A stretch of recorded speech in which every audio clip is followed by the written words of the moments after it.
Vamos então para a nossa segunda aula, a segunda etapa do planejamento estratégico.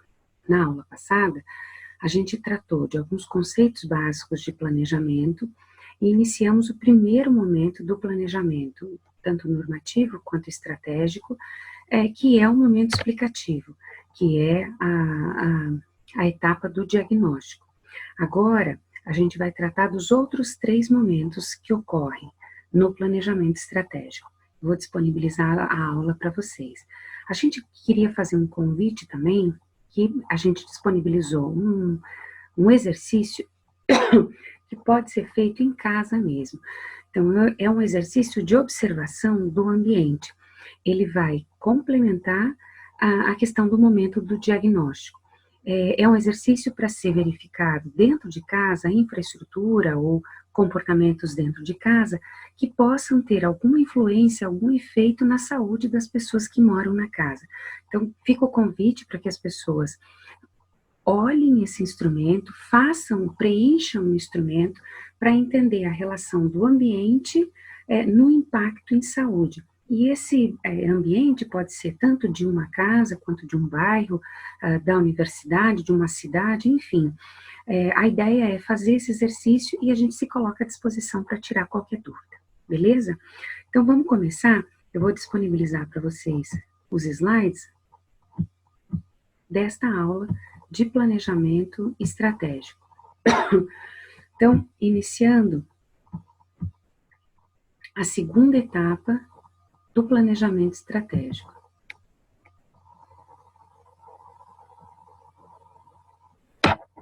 Vamos lá, então. Então, a gente retomar um pouquinho, no planejamento estratégico situacional, ou o normativo ou o situacional, a gente tem esse primeiro momento, que é o momento explicativo, que no normativo a gente chama de diagnóstico, onde vai ser identificada a realidade social, política, econômica, epidemiológica, geralmente com uma ferramenta que pode ser a estimativa rápida participativa. Os demais momentos, então, nesse momento explicativo, por exemplo, a gente pode encontrar alguns problemas em uma comunidade. Por exemplo, a questão do lixo, o próprio Covid, agora a gente está falando dele diariamente, a questão de falta de algum profissional, dor de dente, alguma questão de problema respiratório. Então, a partir do ERP, da estimativa rápida participativa, é possível a gente listar alguns problemas, para que eles sejam daí trabalhados nos demais momentos. Então, quando a gente olha momento, a gente está falando de planejamento estratégico situacional, planejamento estratégico situacional.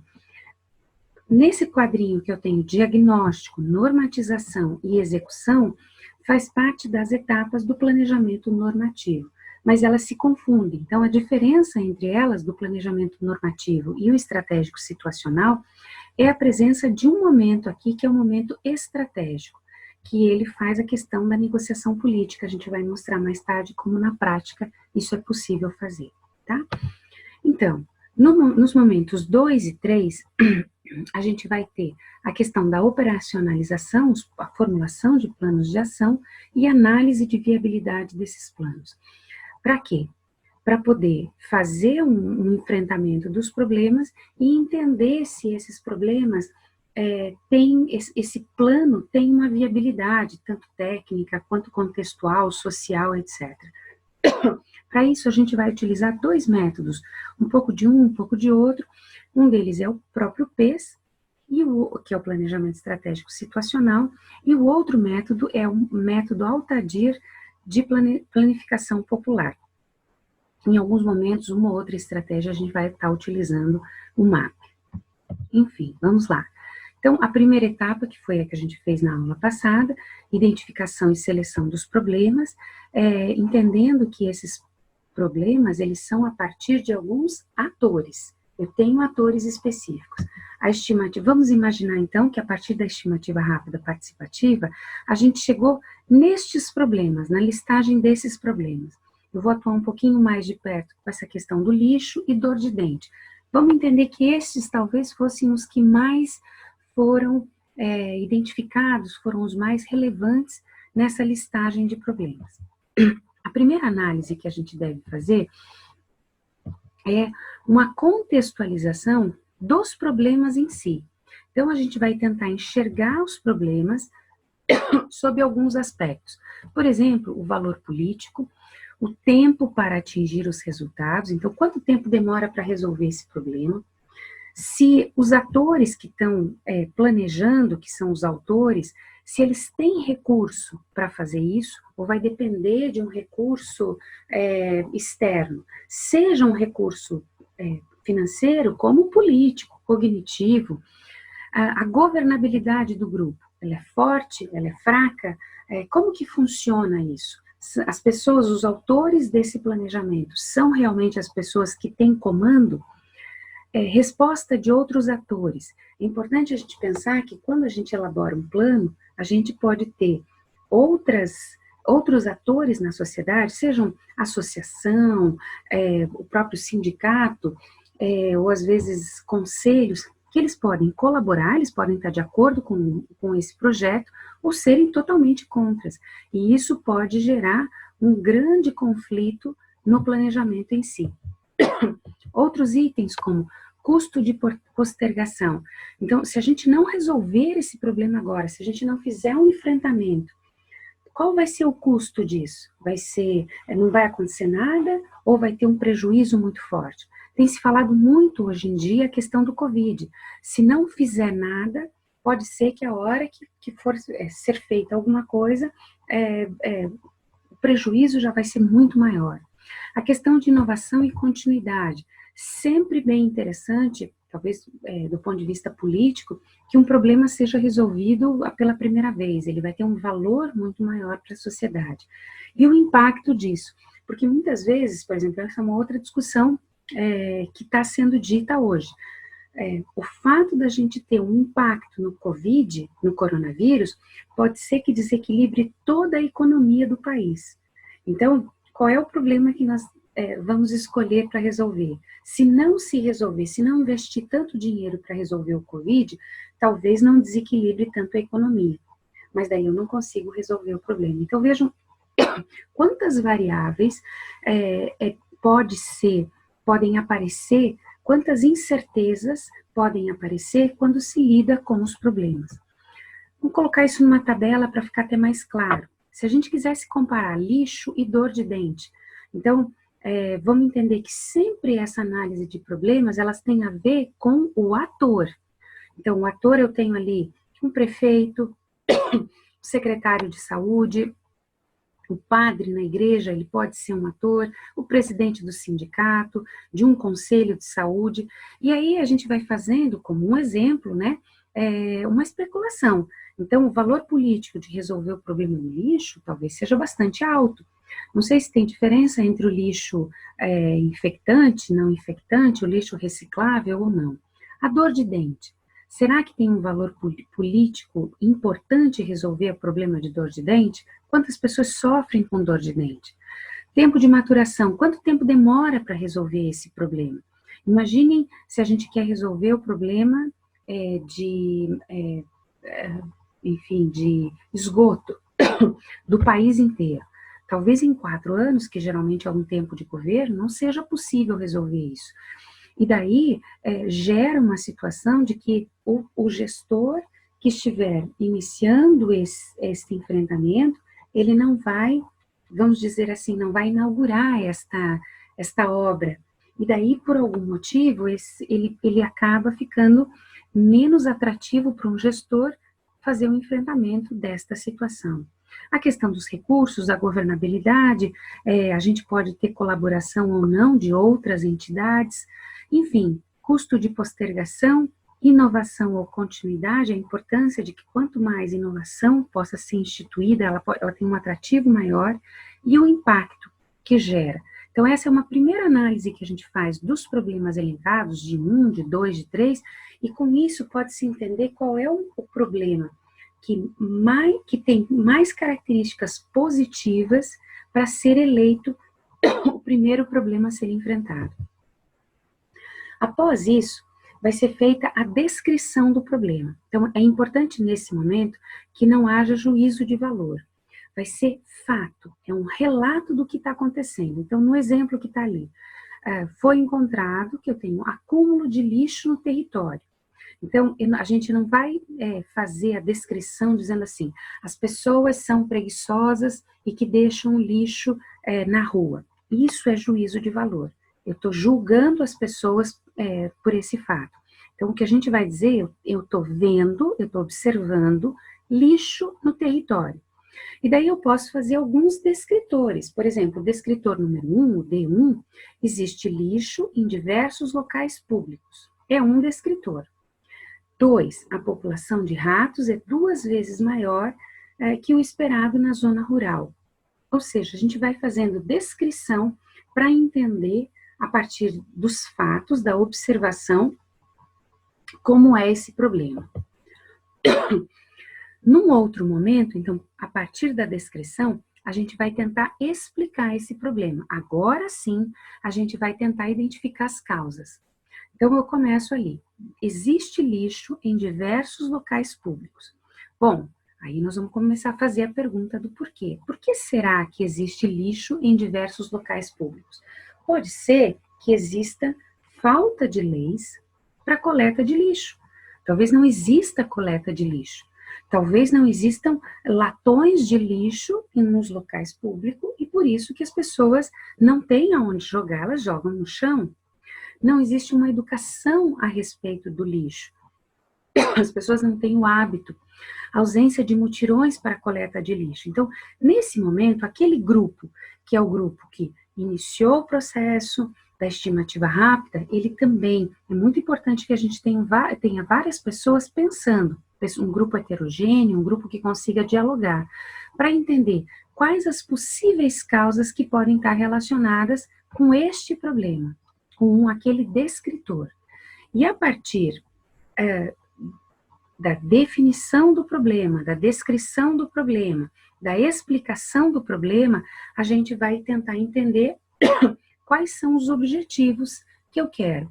Os objetivos são os resultados esperados, é o que nós queremos. Se a gente existe lixo em diversos locais públicos, o resultado esperado é ausência de lixo em locais públicos e diminuição da população de ratos a níveis considerados normais. Então, o resultado esperado é o que eu quero. O que eu quero depois de conseguir resolver o problema. Então, esse é o objetivo, que já fica aí a dica para esse ser o meu objetivo para fazer um enfrentamento, para fazer o meu plano de ação.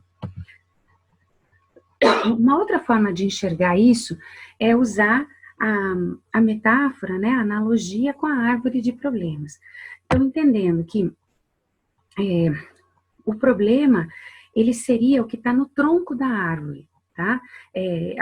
No centro, né, eu tenho na árvore o tronco, a raiz e as folhas. Então, no tronco é onde eu tenho o problema central. Então, nesse exemplo, lixo nas ruas. Eu posso pensar, qual é a raiz do problema? As pessoas não jogam o lixo nos cestos, não tem cesto de lixo suficiente, não tem recolhimento adequado, não tem limpeza dos bueiros, enfim, é aquela especulação. Por que será que existe lixo nas ruas? Por outro lado, também é importante a gente pensar, o fato da gente ter lixo na rua, quais são as consequências que ocorrem? Enchentes, caos no trânsito, né, por conta de muitas vezes das enchentes. Posso pensar em, se tem lixo nas ruas, eu posso pensar em mais doenças por conta de ratos, de baratas. Então, pensar que eu tenho o problema central, ele tem sempre uma raiz, que é uma causa, e ele pode gerar consequências. Vamos pensar na cárie. Vamos imaginar que o meu problema central é a cárie. Quais são as causas da cárie? Quais são as raízes do problema? Eu posso pensar que é uma alimentação, um excesso de açúcar na alimentação, uma falta de escovação, posso pensar a falta de informação em relação aos cuidados bucais. E essas são as causas, as possíveis causas. quais podem ser as consequências? Uma pessoa, né, a doença cárie, ela pode gerar dor nas pessoas, pode gerar mutilação dos dentes, porque daí a pessoa vai tendo cárie e talvez tenha que extrair o dente. Ela vai ter dificuldade, talvez, na alimentação, né, porque, ou pela dor, ou pela ausência do dente. Pode ter falta ou no trabalho ou na escola para ter que buscar um serviço. Então, são duas coisas diferentes. É importante entender esse raciocínio da árvore de problemas, tá? Continuando com esse raciocínio, pense lá, árvore de problemas, e daí eu vou para a árvore de objetivos.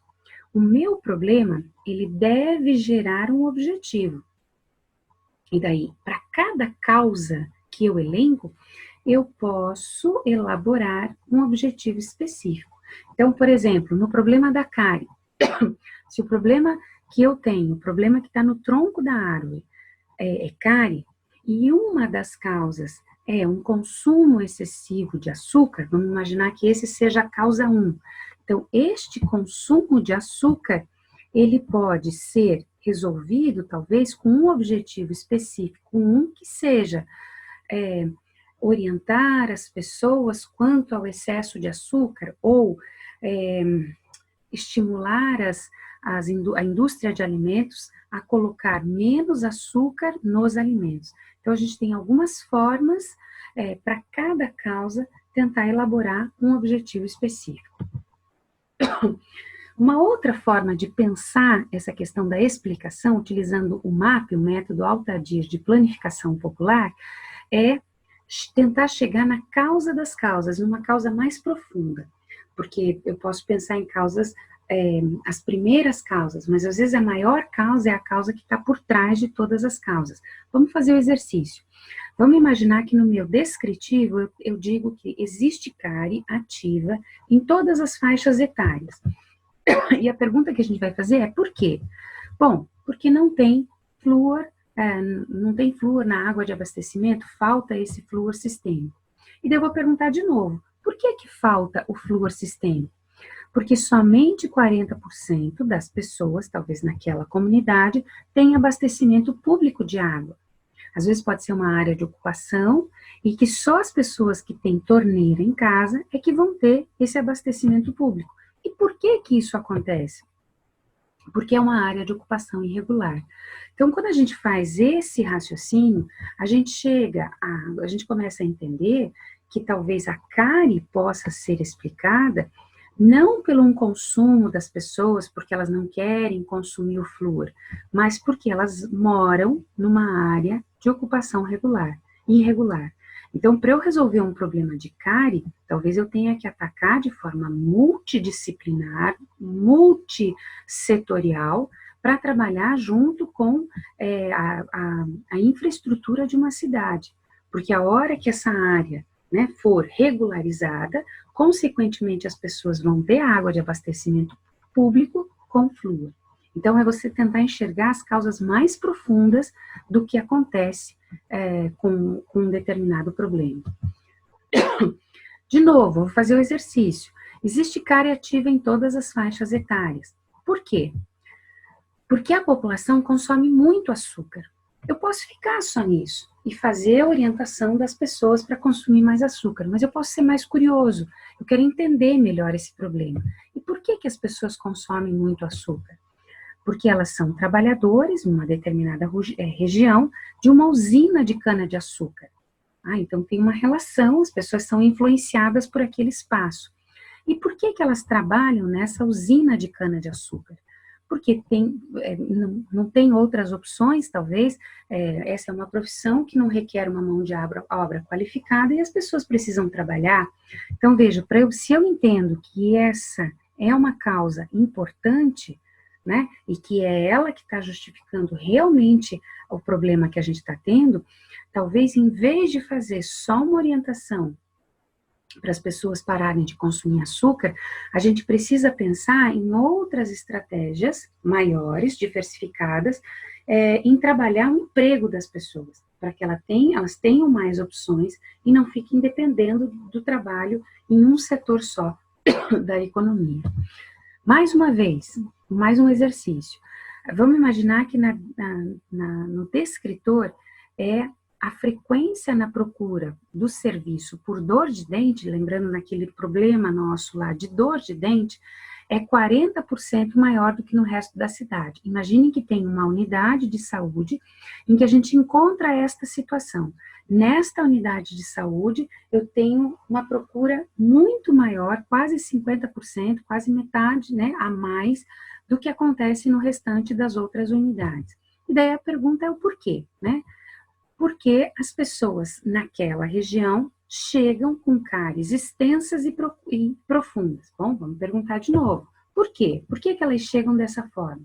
Porque elas têm dieta e acesso a serviços inadequados. E por que será que elas têm isso? Porque a distância até a unidade de saúde é grande. Então, vejam, às vezes, o maior problema das pessoas, eu começo a entender que as pessoas, às vezes, não conseguem controlar a cárie delas porque a distância até a unidade é grande, o acesso ao serviço está dificultado. Então, eu preciso resolver a cárie de várias formas, né? Então, esse é um exercício que a gente empresta do MAP para entender melhor as causas. Se eu considerar só essa primeira aqui, ou só aquela questão do excesso de açúcar, eu estou tratando a cárie de forma mais superficial. Se a gente faz o exercício com esse grupo, se o grupo faz o exercício de tentar entender de forma melhor esta situação, a gente realmente pode chegar na raiz do problema. Enfim, o MAP também trabalha a questão do problema e do resultado. Para cada problema problema profundo que foi entendido, eu posso fazer um objetivo, que é o resultado esperado. Então, se o maior problema para a questão da cárie é que as pessoas moram numa área que elas moram numa área de ocupação irregular, então, o primeiro resultado que pode ser esperado é legalizar a área, né? Vamos regularizar esta área. 40% da área no primeiro ano, 60% no segundo, e vejam que essa não é uma atividade odontológica por si só, ela precisa ser multissetorial. Então, quem são as pessoas que vão ter que fazer parte desse plano? Quando a gente fala porque a distância até a unidade é grande, esse é um problema, a distância até a unidade, né, das pessoas, da comunidade até a unidade é grande, então uma das formas seria viabilizar transporte, né, facilitar até que seja construída uma unidade mais próxima. Então, para cada descritor do problema que a gente tem, a gente pode pensar num resultado esperado. Então, não dificilmente num problema mal estruturado, que é o caso dos problemas da saúde, a gente vai resolver com uma tacada só. Eu vou precisar de vários planos para poder enfrentar. E eles precisam trabalhar de forma sintonizada, sincronizada, porque senão a gente não consegue um impacto esperado. A partir daí, que eu tenho o descritor, eu tenho o problema mais explicado, eu tenho a causa mais estabelecida, e daí a partir da causa eu formulo o resultado, a gente pode chegar no plano de ação, que são as operações necessárias para o enfrentamento do problema. Então a gente pode trabalhar com uma planilha como essa, em que eu tenho aqui qual é o resultado que eu espero, o que eu quero, o que eu preciso, por que eu preciso disso? Quais as atividades, quais os responsáveis, quais os envolvidos e qual o prazo. Então, isso é um plano de ação, e ele faz parte do planejamento como um todo. Então, vamos pensar aqui nos exemplos que a gente colocou. Vamos imaginar que o grande problema era que não existia uma coleta de lixo instituída. Então, o que nós queremos? Instituir a coleta de lixo no município, no bairro, que seja. Por quê? Porque eu preciso manter aquele espaço limpo, eu preciso ter manutenção. Quais as atividades? Bom, as atividades para instituir coleta de lixo é criar uma legislação. Então, se eu não tiver dentro do grupo que está formulando, eu não tiver vereadores, Câmara de Vereadores, nós vamos ter que articular isso. Tá? E daí eu tenho responsável e envolvidos, olha que interessante. Eu posso ter responsáveis, são as pessoas que estão formulando a proposta. E elas podem envolver outros atores para que essa proposta seja efetiva. Na educação ambiental, então eu estou lidando aqui com o problema do lixo. Então, a gente precisa educar a população para que a população entenda a separação do lixo. Com isso, para esta atividade, para esse objetivo, quais as atividades propostas? As atividades de organizar seminários, jogos educativos, trabalho nas escolas.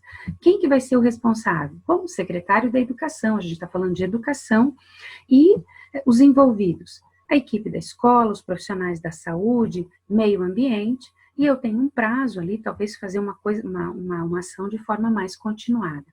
Um último resultado, uma última ação, pensando, mutirão de limpeza pode ser bem interessante. Então, realizar um mutirão de limpeza.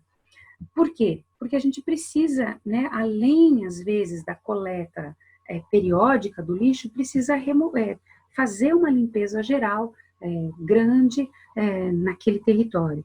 E daí, quais as atividades que precisam ser feitas? Mobilizar a comunidade, disponibilizar caminhões para coleta, recolher, né, fazer a coleta, combinar com as pessoas da comunidade. Por isso que ela pode ser, o autor dela pode ser o secretário da saúde, mas ela precisa envolver presidente de associação de moradores, padre, as próprias pessoas, né, os habitantes, os moradores, também precisam estar envolvidos. Então, aqui, o que a gente quer é chegar nesse plano de ação.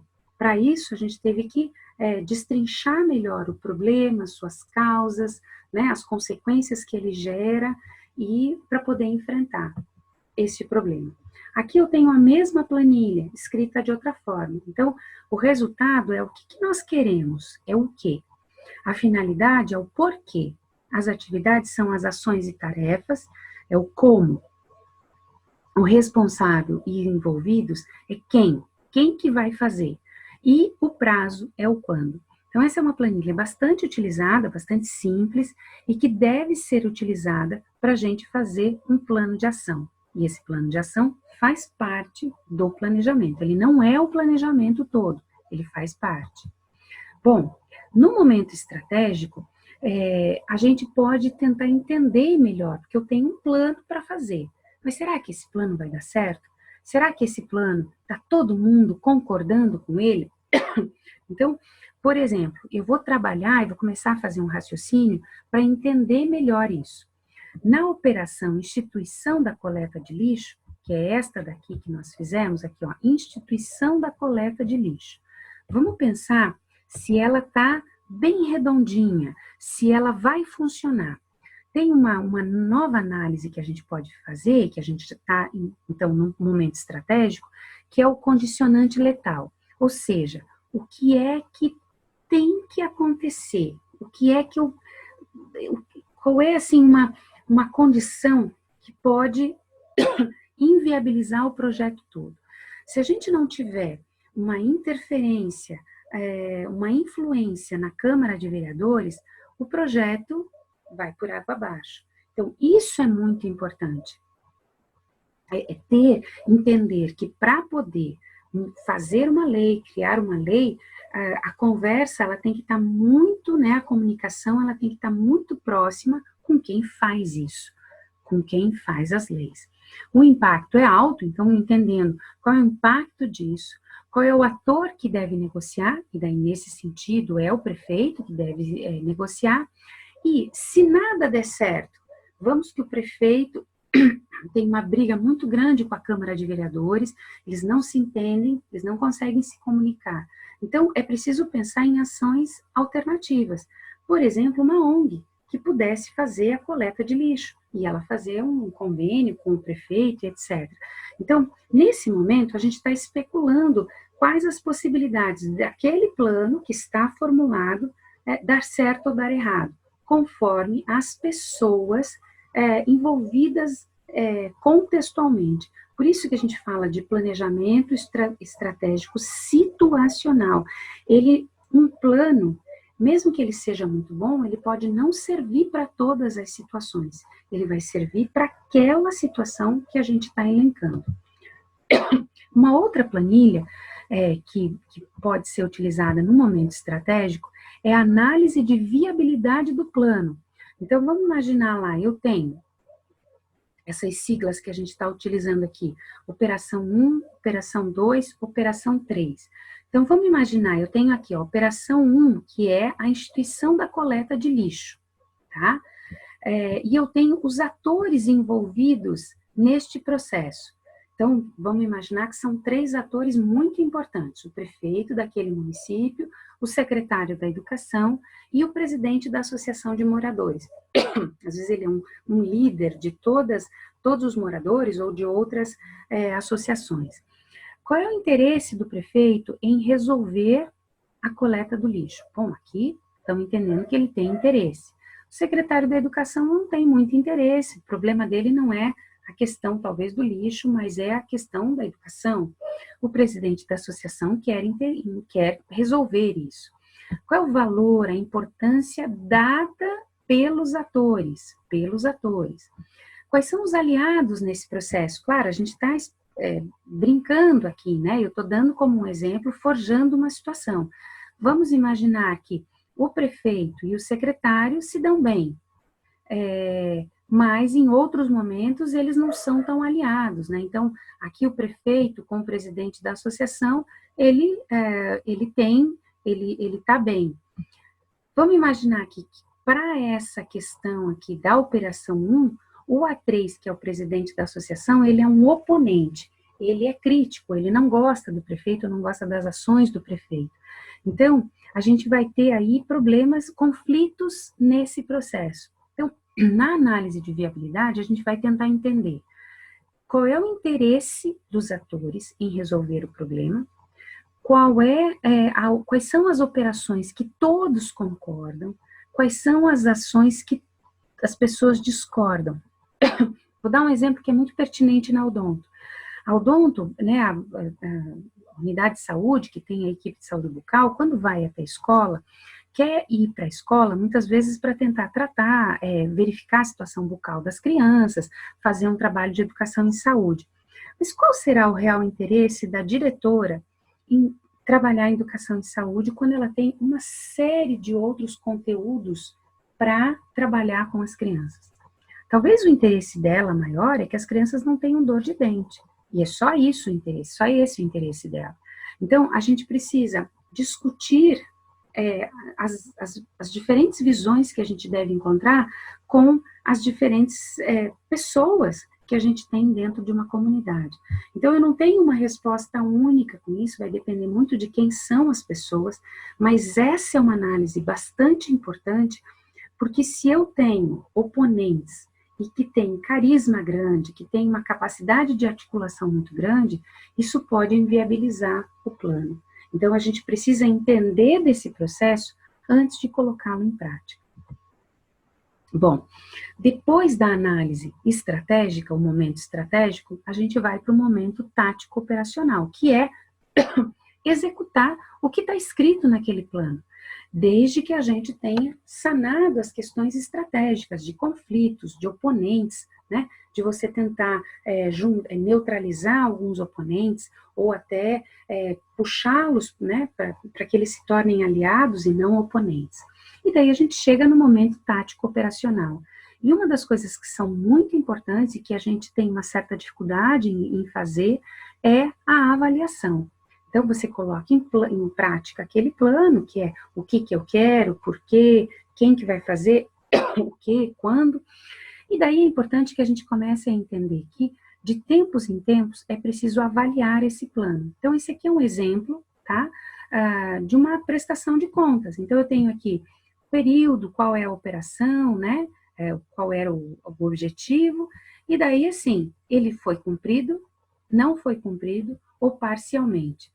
E daí, a gente vai ter aqui quais os resultados previstos, então o que a gente queria e o que foi obtido. Então, isso é uma planilha que ela pode ser entregue para alguns responsáveis, então técnicos que encaminhem para o prefeito ou para o secretário da saúde, mas que podem também fazer as equipes trabalharem em reuniões em conjunto, para entender, bom, a gente já atingiu 50% do plano, ou 90% do plano, ou 10% do plano. E o que a gente precisa? Será que precisa reformular alguma coisa, rever alguma coisa, para poder fazer esse planejamento? Então, não é uma coisa tão simples, é uma coisa bastante sistemática. A ideia, num planejamento estratégico, é tentar ter uma ferramenta, ter um instrumento e que possa direcionar a cada ação. Então, o planejamento, ele não é um exercício de, eu acho que eu estou sentindo que vai dar certo. Ele não é só uma projeção, é um processo sistemático, né, e que a gente vai tentar reduzir as incertezas do futuro, porque no problema mal estruturado, isso sempre acontece. Para tentar minimizar essas incertezas, para poder, quem sabe, ter um impacto melhor, tá? Então, a partir daí, a gente queria que vocês lessem, né, vissem de novo essa aula, e daí a gente vai tentar fazer um exercício prático na aula de quinta-feira, tá? Vou tirar aqui a disponibilização. A ideia aqui, a ideia é que para nossa aula de quinta-feira, todos vocês tragam um problema, e que daí a gente pode trabalhar com aquelas planilhas de descrição do problema, de análise do problema, árvore, até chegar num plano de ação. Vamos brincar de planejar, tá bom? Eu agradeço muito, até a próxima.